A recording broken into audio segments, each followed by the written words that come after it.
ಆತ್ಮೀಯ ಸ್ನೇಹಿತರೆ, ತಮ್ಮೆಲ್ಲರಿಗೂ ಕೂಡ ನಿಮ್ಮದೇ ಆಗಿರ್ತಕ್ಕಂಥ ಯೂಟ್ಯೂಬ್ ಚಾನಲ್ ಸ್ಟಡಿ ವಿತ್ ಪರಶುರಾಮ್ಗೆ ಸ್ವಾಗತ ಅಂತ ಹೇಳ್ತಾ, ನಾಳೆ ಮೇ 2ಕ್ಕೆ SSLC ಫಲಿತಾಂಶ ಪ್ರಕಟದ ಬಗ್ಗೆ ಮಂಡಳಿಯಿಂದ ಪತ್ರಿಕಾ ಪ್ರಕಟಣೆ ಬಂದಿದೆ. ಅದನ್ನೇನಿದೆ ಅಂತ ಡೀಟೇಲ್ ಆಗಿ ನೋಡೋಣ. ಆಲ್ರೆಡಿ ಫಸ್ಟ್ ಆಗಿ ನಾವೇನೇ ಏನು ಮಾಡಿದ್ದೀವಿ, ನಿಮ್ಮದು ರಿಸಲ್ಟು ಮೇ 2 ಅಥವಾ 3ಕ್ಕೆ ಬರ್ತದೆ ಅಂತ ಹೇಳಿದ್ದೀವಿ. ಸೊ ಅಂತೂ ಇಂತೂ ನಾವು ಹೇಳಿದ್ದನ್ನೇ ರುಜುವಾತು ಆಯಿತು ಅಂತ ಹೇಳ್ತಾ, ಸೊ ಏನೆಲ್ಲ ಮಾಧ್ಯಮದಲ್ಲಿ ಪ್ರಕಟಣೆ ಕೊಟ್ಟಿದ್ದಾರೆ ಅಂತ ನೋಡ್ಕೊಂಡು ಬರೋಣ. ಕರ್ನಾಟಕ ಸರ್ಕಾರ, ಕರ್ನಾಟಕ ಶಾಲಾ ಪರೀಕ್ಷೆ ಮತ್ತು ಮೌಲ್ಯ ನಿರ್ಣಯ ಮಂಡಳಿ, 6ನೇ ಅಡ್ಡ ರಸ್ತೆ, ಮಲ್ಲೇಶ್ವರಂ, ಬೆಂಗಳೂರು 3. ಸಂಖ್ಯೆ ದಿನಾಂಕ 1/5/2025. ಮಾಧ್ಯಮ ಪ್ರಕಟಣೆ. 2025ನೇ ಸಾಲಿನ SSLC ಪರೀಕ್ಷೆ 1ರ ಪರೀಕ್ಷೆಗಳು ದಿನಾಂಕ 21/3/2025ರಿಂದ 4/4/2025ರವರೆಗೆ ನಡೆಸಲಾಯಿತು.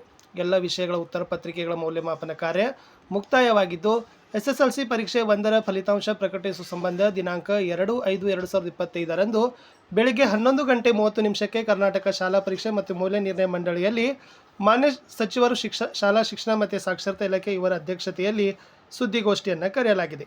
ಫಲಿತಾಂಶವನ್ನು https://krtt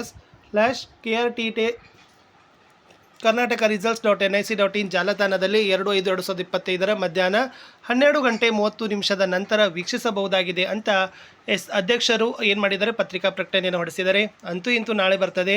ಸೊ ರಿಸಲ್ಟ್ ಲಿಂಕನ್ನು ಕೆಳಗಡೆ ಕೊಡ್ತೀನಿ. ಸೊ ಆ ವೆಬ್ಸೈಟ್ ಲಿಂಕನ್ನು ಹೋಗಿ ನೋಡ್ಕೊಂಡು ಬಂದು ರಿಸಲ್ಟನ್ನು ಚೆಕ್ ಮಾಡಿಕೊಡ್ರಿ. All the best.